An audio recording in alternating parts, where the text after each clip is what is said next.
नमस्कार. थायरॉईडच्या आजाराबद्दल माहिती घेतच आहोत. त्यात आणखीन एक उपाय आपण घरगुती करू शकतो, तो म्हणजे प्राणायाम. तर प्राणायामामध्ये अनुलोम विलोम प्रकारचा व्यायाम आपल्याला करता येतो.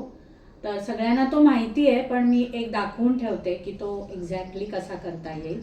तर त्यामध्ये प्रथम उजवी नाकपुडी आपण होल्ड करणार आहोत आणि मग श्वास घेणार आहोत. डाव्या नाकपुडीने श्वास सोडायचा आहे, होल्ड करायचं आहे, परत उजव्या नाकपुडीने श्वास घ्यायचा आहे. असं आपण एक साधारण मिनटंभर 2 मिनटं रोज केल्याने थायरॉईडच्या आजारामध्ये खूप चांगला उपयोग दिसून येतो. तर करून बघूया.